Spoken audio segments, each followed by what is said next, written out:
Documento 91. A evolução da prece. A oração, como uma atividade da religião, evoluiu das expressões anteriores não religiosas do monólogo e do diálogo. Quando os homens primitivos atingiram a autoconsciência, adveio como corolário inevitável da consciência do outro o potencial dual de uma resposta social e de reconhecimento de Deus. As formas iniciais da oração não eram dirigidas à deidade. Essas expressões eram muito parecidas com aquilo que vós diríeis a um amigo quando vos lançais em um empreendimento importante: deseja-me sorte. O homem primitivo era escravizado pela magia. A sorte, boa e má, entrava em todos os assuntos da vida. A princípio, esses pedidos de sorte eram monólogos, apenas uma espécie de pensamento em voz alta feito pelo servo da magia. Em seguida, esses crentes da sorte acrescentariam o apoio dos seus amigos e das suas famílias, e logo alguma forma de cerimônia era realizada de modo a incluir todo o clã ou toda a tribo. Quando os conceitos sobre os fantasmas e os espíritos evoluíram, esses pedidos passaram a ser dirigidos a entidades supra-humanas, e, com a consciência dos deuses, essas expressões alcançaram os níveis da prece genuína. Como uma ilustração disso, entre certas tribos australianas, as preces religiosas primitivas antecederam as suas crenças nos espíritos e nas personalidades supra-humanas.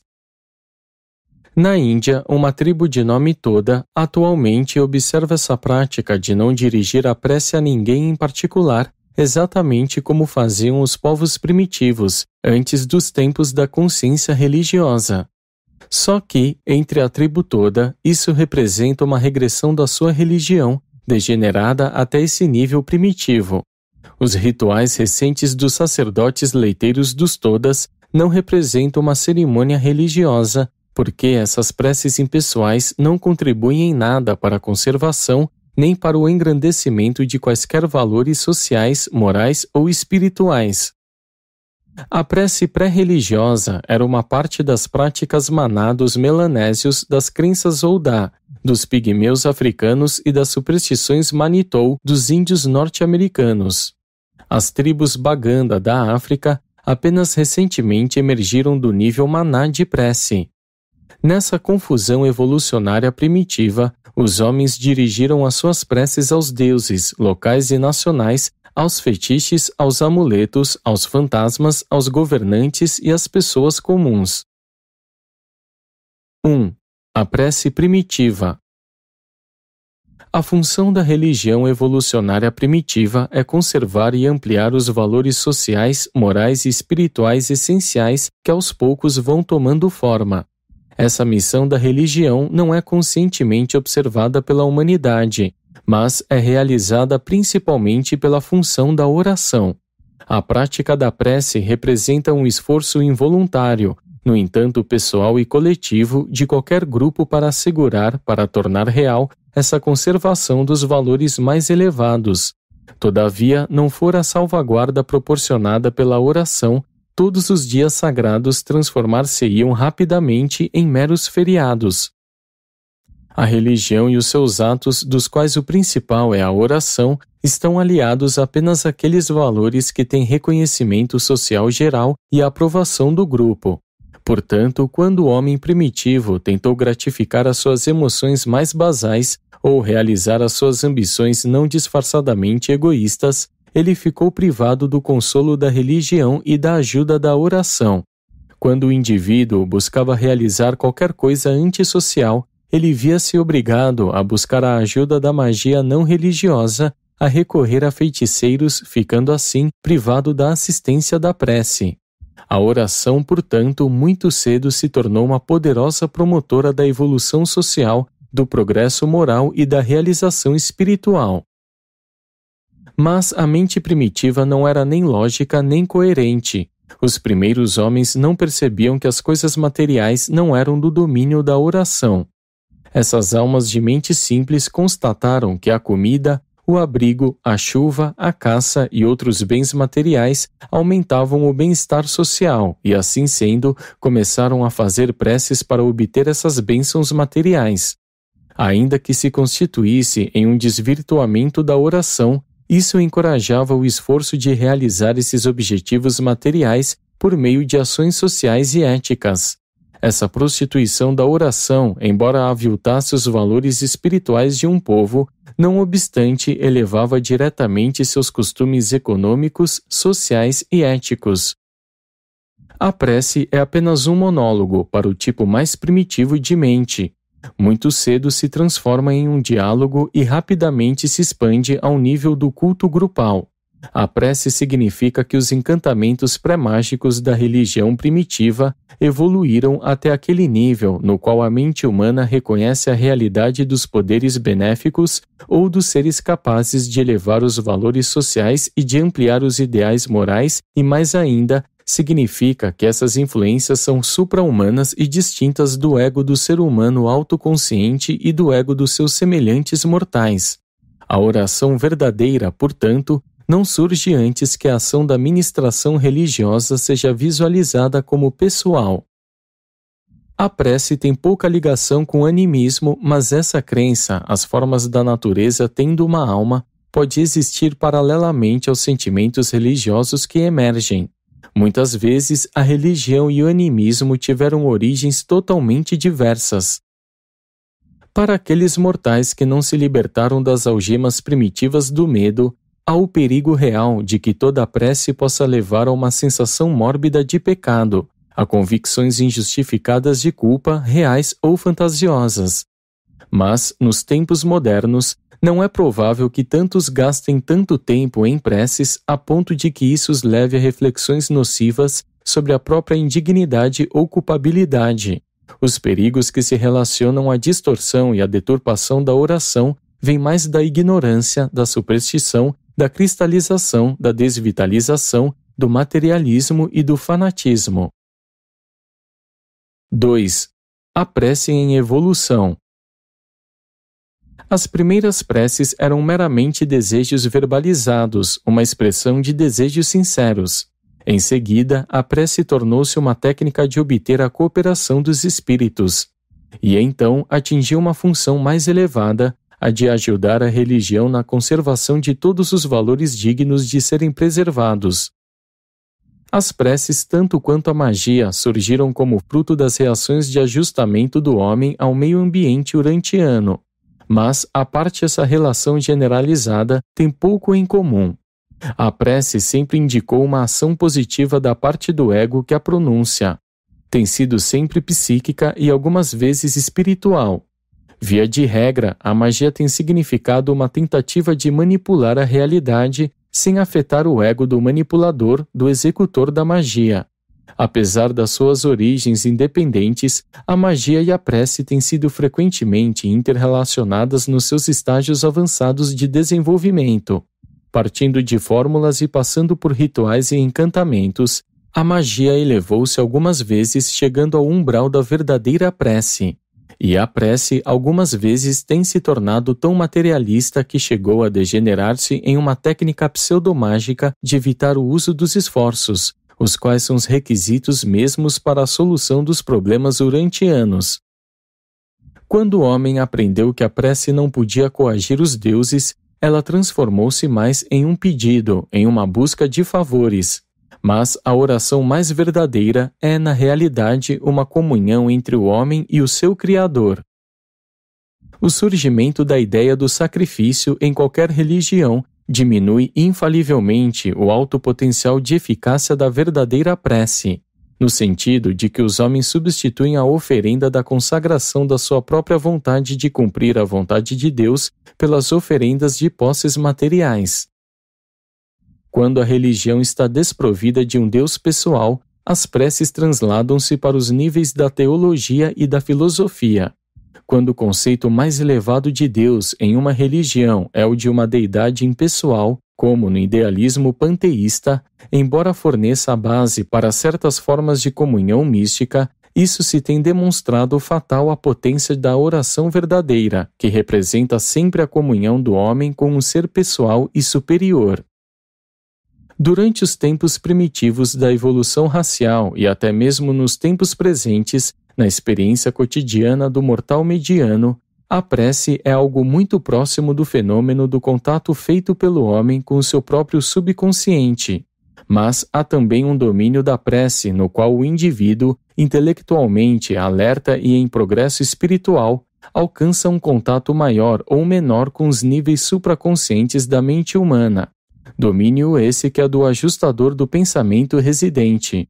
Além disso, há uma parte espiritual definida na oração verdadeira que está ligada à recepção e ao reconhecimento dessa oração por parte das forças espirituais do universo, e que é inteiramente distinta de qualquer associação intelectual feita pelo ser humano.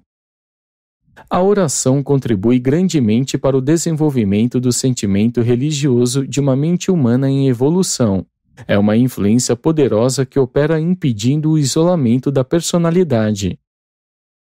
A prece representa uma técnica associada às religiões naturais da evolução da raça e forma também uma parte dos valores experienciais das religiões mais elevadas em excelência ética, as religiões da revelação. 3. A prece e o alter ego. As crianças, quando começam a aprender a fazer uso da linguagem, têm a propensão de pensar em voz alta, de expressar os seus pensamentos em palavras, mesmo quando não há ninguém por perto para ouvi-las. Com o alvorecer da imaginação criativa, elas evidenciam uma tendência de conversar com companheiros imaginários. Desse modo, um ego que se forma busca manter a comunhão com o alter ego fictício. Por meio dessa técnica, a criança aprende muito cedo a converter o seu monólogo em um diálogo fictício, no qual esse alter ego responde ao seu pensamento verbal e à expressão dos seus desejos. Boa parte dos pensamentos dos adultos é mentalmente construída na forma de conversas. A forma primitiva de prece assemelha-se muito às recitações semimágicas da tribo toda, nos dias atuais, preces que não eram dirigidas a ninguém em particular. Mas tais técnicas de prece tendem a evoluir para o tipo de comunicação na forma de diálogo, pela emergência da ideia de um alter ego. Com o tempo, o conceito do alter ego alcança um status superior de dignidade divina e então a prece terá surgido como um ato de religião. Esse tipo primitivo de prece foi levado a evoluir por intermédio de muitas fases e durante longas idades, antes de atingir o nível da oração inteligente e verdadeiramente ética. Como é concebido pelas gerações sucessivas de mortais a fazer suas preces, o alter ego evoluiu, passando pelos fantasmas, fetiches e espíritos, até os deuses politeístas e, finalmente, até o Deus único, um ser divino que incorpora os ideais mais elevados e as aspirações mais sublimes do ego em prece. E assim, a prece funciona como o agente mais poderoso da religião na conservação dos valores e ideais mais elevados daqueles que oram. Desde o momento da concepção de um alter ego até o aparecimento do conceito de um Pai divino e celeste, a prece é uma prática sempre socializadora, moralizadora e espiritualizadora. A simples prece da fé evidencia uma evolução poderosa na experiência humana, por meio da qual as conversações dos antigos com o símbolo fictício do alter ego da religião primitiva tornaram-se elevadas até o nível da comunhão com o Espírito do Infinito e até aquela consciência sincera da realidade do Deus eterno e do Pai do paraíso de toda a criação inteligente. À parte tudo o que é o substrato supra-humano do eu na experiência da oração, deveríamos lembrar-nos de que a prece feita com ética é um modo esplêndido de elevar o próprio ego e de reforçar o eu para uma vida melhor e para realizações mais elevadas. A prece induz o ego humano a buscar ajuda por ambos os modos. A ajuda material pelo reservatório subconsciente da experiência mortal, e a ajuda da inspiração e do guiamento, as fronteiras supraconscientes do contato do material com o espiritual, provida pelo monitor misterioso. A prece tem sido e será sempre uma experiência humana dupla, um procedimento psicológico interassociado a uma técnica espiritual, e essas duas funções da prece não poderão nunca ser totalmente separadas. A prece iluminada deve reconhecer não apenas um Deus externo e pessoal, mas também uma divindade interna e impessoal, o ajustador residente. É inteiramente apropriado quando faz uma prece que o homem se esforce para captar o conceito do Pai Universal no paraíso. Mas a técnica mais eficaz para os propósitos mais práticos será retornar ao conceito de um alter ego próximo, exatamente como a mente primitiva tinha o hábito de fazer, e então reconhecer que a ideia desse alter ego evoluiu de uma mera ficção até a verdade, que é Deus, residindo no homem mortal por meio da presença factual do ajustador, de um modo tal que o homem pode colocar-se face a face com ele, como se fosse um alter ego real, genuíno e divino, que reside nele e que é a própria presença e a essência do Deus vivo, o Pai Universal. 4. Orar com ética. Nenhuma prece pode ser ética quando o suplicante busca uma vantagem egoísta sobre os seus semelhantes. A prece egoísta e materialista é incompatível com as religiões éticas que estão fundadas sobre o amor não egoísta e divino. As preces desprovidas de ética retroagem até os níveis primitivos da pseudomagia e são indignas das civilizações avançadas e das religiões esclarecidas. A prece egoísta transgride o espírito de toda a ética baseada na justiça do amor. A prece nunca deve ser prostituída a ponto de tornar-se uma substituta para a ação. Toda prece dentro da ética é um estímulo à ação em um guia para os esforços progressivos na direção das metas idealistas de realização do supra-eu. Em todas as vossas preces, sede equânimes. Não espereis que Deus demonstre parcialidade, que ame a vós mais do que aos seus outros filhos, vossos amigos, semelhantes e até mesmo inimigos. Mas a prece das religiões naturais ou das religiões que evoluíram, a princípio não tem ética, como tem a oração nas religiões posteriores reveladas. Toda prece individual ou comunitária pode ser egoísta ou altruísta. Isto é, a prece pode estar centrada no eu ou nos outros. Quando a oração não busca nada para quem a faz nem para os seus semelhantes, então tal atitude da alma tende para o nível da verdadeira adoração. As preces egoístas envolvem confissões e súplicas e frequentemente consistem em pedidos de favores materiais. A prece torna-se um tanto mais ética quando lida com o perdão e busca sabedoria para uma mestria mais elevada de si próprio. Enquanto o tipo não egoísta de prece é fortalecedor e confortador, a prece materialista está fadada a desapontar e a desiludir, pois até mesmo as descobertas científicas avançadas demonstram que o homem vive em um universo físico de lei e de ordem. A infância de um indivíduo ou de uma raça é caracterizada pela prece primitiva, egoísta e materialista. E, em uma certa medida, todas as preces de pedido são eficazes, no sentido de que invariavelmente conduzem aos esforços e ao exercício daquilo que contribuirá para a realização das respostas a essas preces. A prece verdadeira na fé contribui sempre para aumentar a técnica de viver, ainda que os pedidos não sejam dignos de um reconhecimento espiritual. A pessoa espiritualmente avançada, no entanto, deve ter um grande cuidado ao tentar desencorajar uma mente primária ou imatura a respeito desse tipo de prece. Lembrai-vos, pois, ainda que a prece não mude Deus, muito frequentemente ela efetua grandes e perduráveis mudanças naquele que a realiza com fé e expectativa confiantes. A prece tem engendrado muita paz nas mentes e muita alegria, calma, coragem, mestria sobre si próprio e equanimidade mental nos homens e nas mulheres das raças em evolução.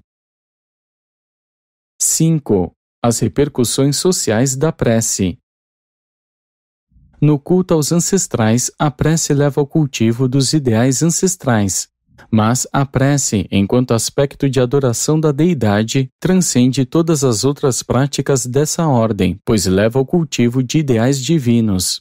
Assim como o conceito do alter ego na prece torna-se supremo e divino. Nessa mesma medida, os ideais meramente humanos são elevados a níveis supernos e divinos, e o resultado de toda essa oração é, assim, uma elevação do caráter humano e uma unificação profunda da personalidade humana. A prece, contudo, não tem de ser sempre individual. A prece grupal ou congregacional é muito eficiente, pois é altamente socializante nas suas repercussões. Quando um grupo se empenha em uma prece comunitária para o enaltecimento moral e para a elevação espiritual, tais devoções atuam sobre os indivíduos que compõem o grupo e todos se tornam melhores em consequência da participação. Até mesmo toda uma cidade ou uma nação inteira podem ser ajudadas por tais preces devocionais.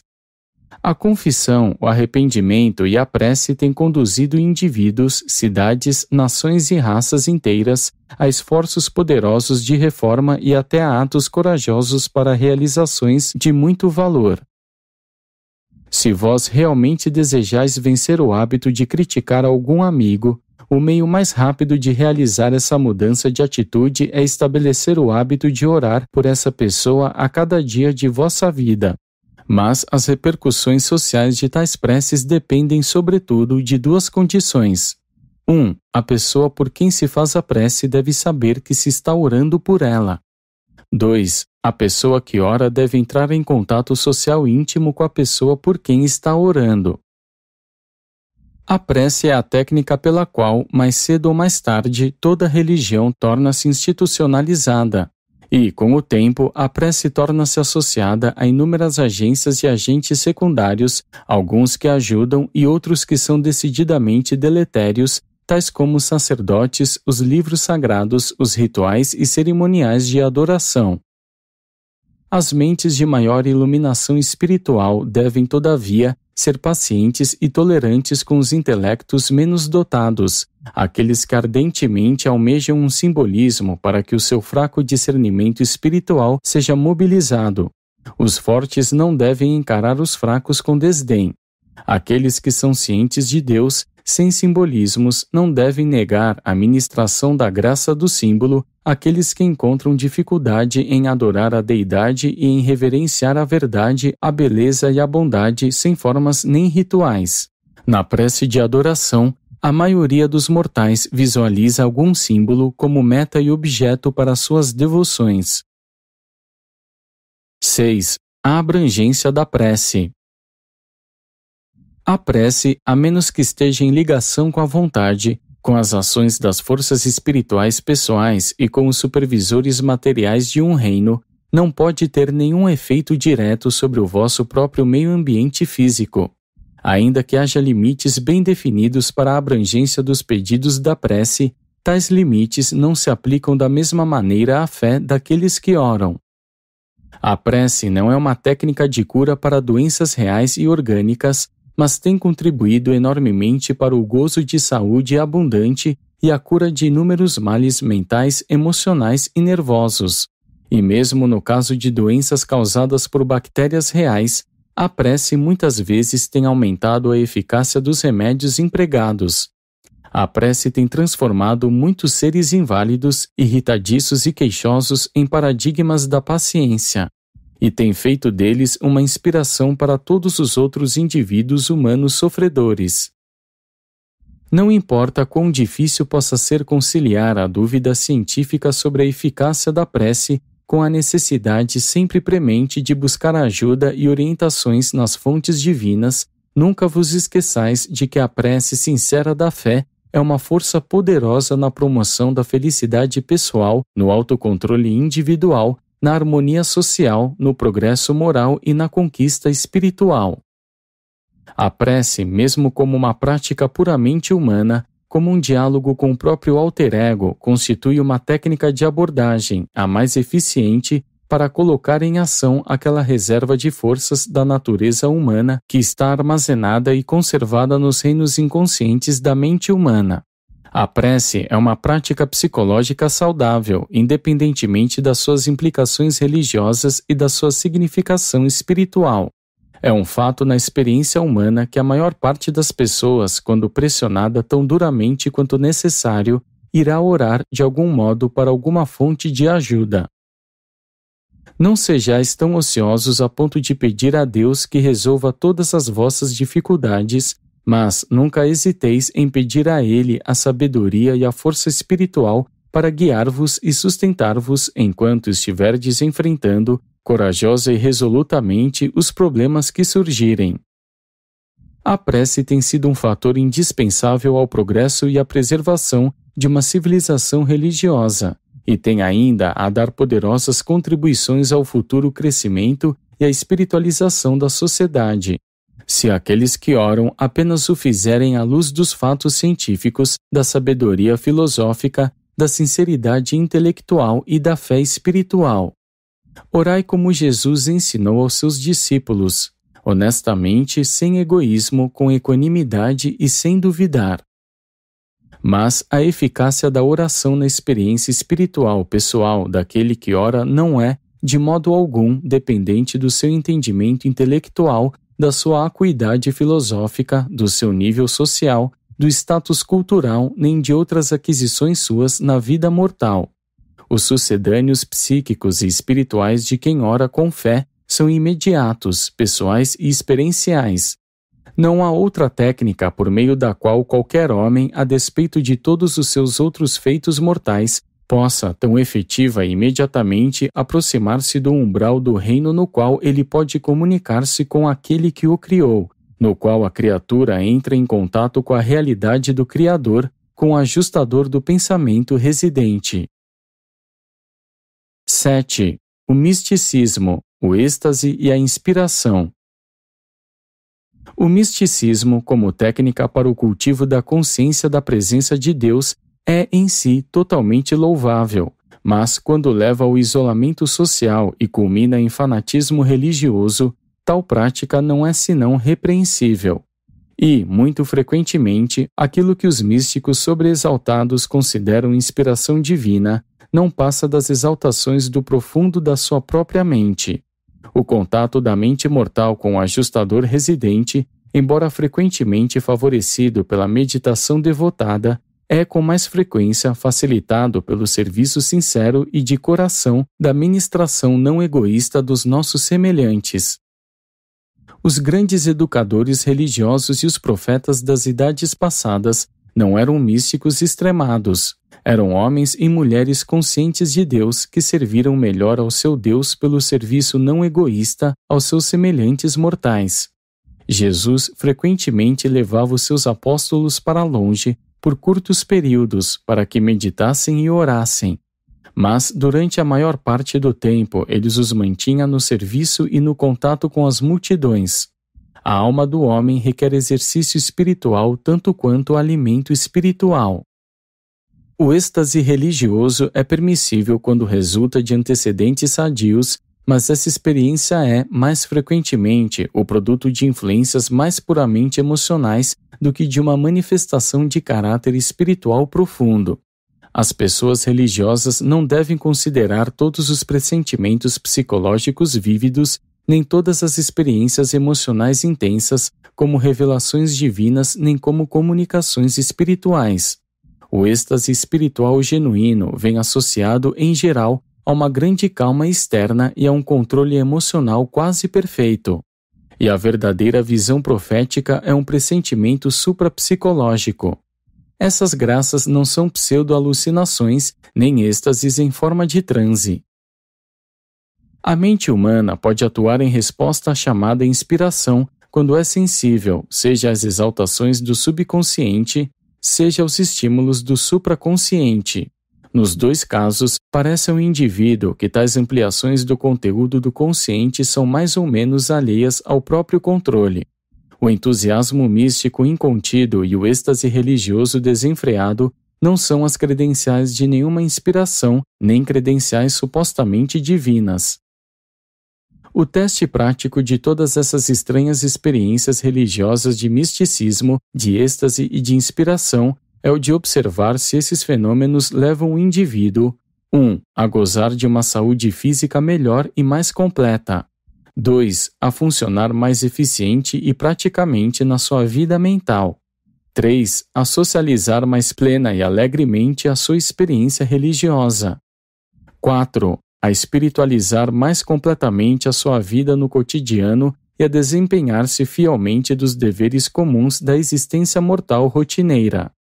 5. A aumentar o seu amor e a sua apreciação da verdade, da beleza e da bondade. 6. A conservar os valores sociais, morais, éticos e espirituais normalmente reconhecidos. 7. A ter mais discernimento espiritual interior, a consciência de Deus. A prece, todavia, não tem nenhuma ligação real com as experiências religiosas excepcionais. Quando a oração torna-se estética demais, quando ela consiste quase que exclusivamente em uma contemplação da beleza e da bênção paradisíacas da divindade, ela perde muito da sua influência socializante e tende para o misticismo e para o isolamento dos seus devotos. Há um certo perigo ligado ao excesso de preces solitárias, o qual é corrigido e prevenido pela oração grupal por devoções comunitárias. 8. A prece enquanto experiência pessoal. Há um aspecto da oração verdadeiramente espontâneo, pois o homem primitivo viu-se orando muito antes de ter qualquer conceito claro de um Deus. O homem primitivo tinha o hábito da prece em duas situações diversas: quando em grande necessidade experimentava o impulso de buscar ajuda e, quando em júbilo, deixava-se levar para a expressão impulsiva da alegria. A prece não é uma evolução da magia. As duas surgiram independentemente. A magia era uma tentativa de ajustar a deidade às circunstâncias.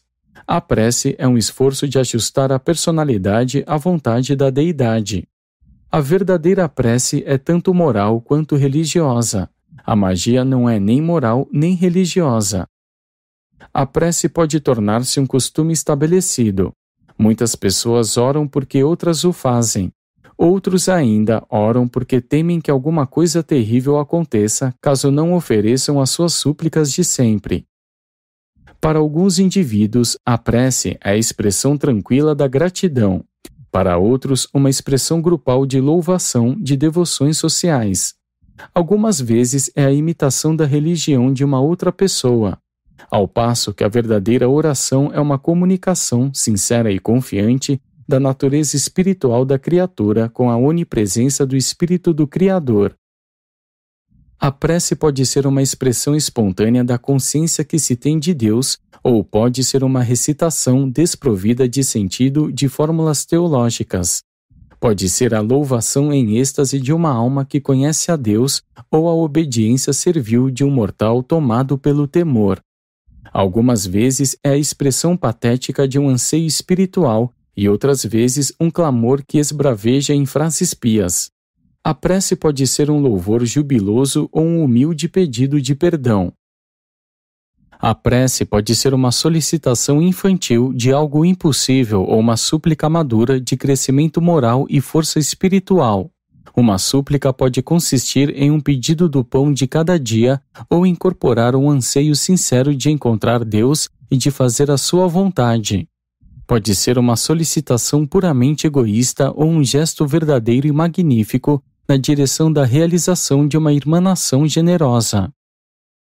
A prece pode ser um grito enraivecido de vingança ou um interceder misericordioso pelos inimigos. Pode ser a expressão da esperança de mudar a Deus ou a técnica poderosa de mudar a si próprio. Pode ser o pleito obsequioso de um pecador perdido diante de um juiz supostamente severo ou a expressão jubilosa de um filho liberado pelo Pai Celeste, vivo e misericordioso. O homem moderno fica perplexo com o pensamento de conversar com Deus de um modo puramente pessoal. Muitos abandonaram a oração de sempre, orando apenas quando sob uma pressão inusitada, nas emergências.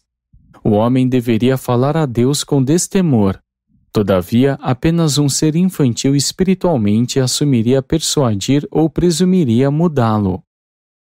A prece real certamente alcança a realidade. Até mesmo quando as correntes de ar estão ascendentes, pássaro algum pode planar a não ser de asas bem abertas. A prece eleva o homem porque é uma técnica para se progredir por meio da utilização das correntes espirituais ascendentes do universo. A prece genuína aumenta o crescimento espiritual, modifica as atitudes e produz aquela satisfação que vem da comunhão com a divindade. É um transbordamento espontâneo da consciência de Deus. Deus responde à prece do homem, dando a ele uma revelação acrescida da verdade, uma apreciação revalorizada da beleza e uma concepção ampliada da bondade. A prece é um gesto subjetivo que, todavia, leva ao contato com poderosas realidades objetivas nos níveis espirituais da experiência humana. É uma tentativa significativa do ser humano de alcançar valores supra-humanos. É o estímulo mais potente para o crescimento espiritual. As palavras da oração são irrelevantes. Elas são meramente o canal intelectual pelo qual o rio da súplica espiritual tem a oportunidade de fluir. O valor das palavras em uma prece é puramente autossugestivo dentro das devoções íntimas e sócio-sugestivo nas devoções grupais. Deus responde à atitude da alma, não às palavras. A prece não é uma técnica para se escapar do conflito, é antes um estímulo ao crescimento em face desse mesmo conflito. Orai apenas pelos valores, não pelas coisas, pelo crescimento, não pela gratificação. 9. As condições para uma prece eficiente. Se quiserdes chegar a fazer uma prece eficaz, devereis ter em mente as leis sob as quais os pedidos prevalecem. 1. Deveis qualificar-vos para uma prece poderosa, encarando com sinceridade e coragem os problemas da realidade do universo. Deveis possuir o vigor cósmico. 2. Deveis ter exaurido honestamente toda a capacidade inerentemente humana de ajustamento. Deveis ser industriosos. 3. Deveis entregar e abandonar todo o desejo da mente e toda aspiração da alma ao abraço transformador do crescimento espiritual. Deveis ter experimentado um enaltecimento dos significados e uma elevação dos valores. 4. É preciso escolher do fundo do coração a vontade divina. É preciso anular o centro morto da indecisão. 5. Não apenas deveis reconhecer a vontade do Pai e escolher cumpri-la, mas deveis fazer uma consagração sem reservas e uma dedicação dinâmica para, de fato, cumprir a vontade do Pai. 6. A vossa oração será dirigida exclusivamente à sabedoria divina para que ela resolva os problemas humanos específicos que encontrardes na ascensão ao paraíso, a realização da perfeição divina. 7. E deveis ter fé, uma fé viva. Apresentado pelo dirigente das criaturas intermediárias de Urântia.